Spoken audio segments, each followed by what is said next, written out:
Thanks, Senator Colbeck. I absolutely did not want to follow Ovic, so I said, please, let me get in front of him. And obviously, I'm a lot younger than Dr. Steele. I've been in practice about 20 years, and he's been out there 30 years, as he said. But I've also been a patient for 50 years. So I am an industry insider. I'm the epitome of that, actually. I'm practicing tomorrow. I'll be taking care of patients all day tomorrow. I took care of patients all weekend. And I'm also not only a healthcare administrator, I've been an administrator in healthcare for 20 years as a department chair and on multiple medical executive committees. I'm also a healthcare consultant where I work with durable medical equipment companies about getting into the healthcare business. So I know how some of the business models work on the inside. And you may have seen my opinion piece in the Detroit News a couple weeks ago about how our healthcare model is broken. There's a copy of that also in Kevin MD, which is a national healthcare blog. You can look all those things up. Our model for healthcare really has been broken for really 2 generations, 50 years. Americans really don't know a different model than this third-party intermediary managed healthcare model that we exist in. Whatever solution we come up with, it needs to be sustainable. What I mean by that, it's got to solve the math.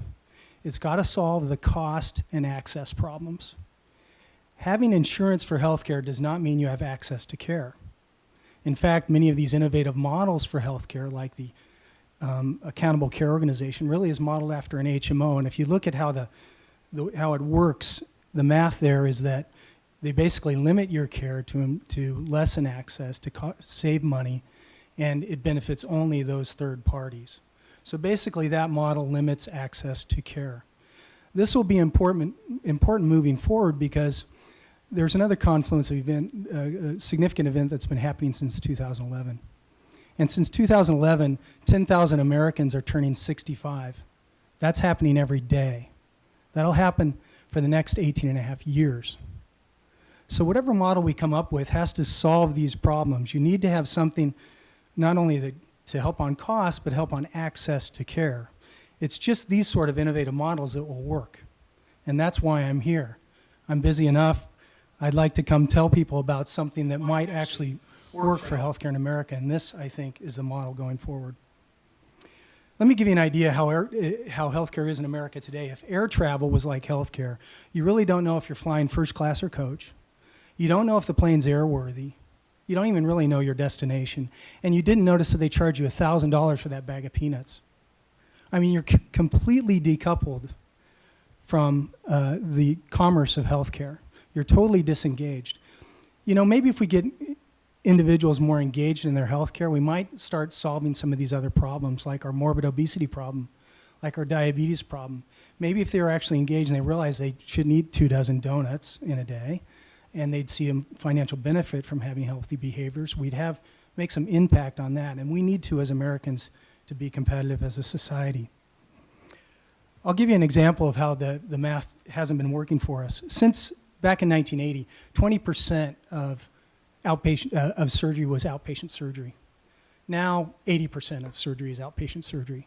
There are major benefits in lowering costs in those differences, right? But we have never seen that. All we've seen is increases and increases and increases in the cost of healthcare and health premiums. None of that's been conveyed to us, and yet, again, about 80% of the patients that I take care of now, we send out the door within about 4 hours of their surgery, maybe 2. Also, if you look at Massachusetts, they really were the model for what the Affordable Care Act is supposed to create. And if you look at their 2012 budget, healthcare now makes up 54% of their state budget, healthcare costs. Since 2006, that's increased 59% since 2006. Their costs on education, of course, they had to cut. It's 15% less. Costs for police and fire have decreased by 11%. Costs for bridges, infrastructure, decreased by 23%. To get around those things, they're already talking about how they can limit and ration care. I'm not sure that's a sustainable model for Michigan or America. Also, bear with me. We just, as a final thought, we need to think about how we can do a better model.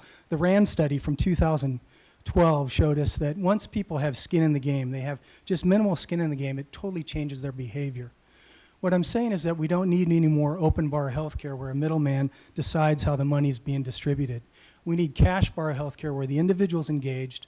There's a collaboration between that individual and their physician or nurse or what have you, who's ever going to provide that care. And it's a decentralization that it benefits all parties. We need win-win healthcare. We don't need, lose-win, lose healthcare, where the only folks winning are the middlemen. America needs a different model for healthcare, and I think Dr. Roy and others are going to talk more about that. Thank you.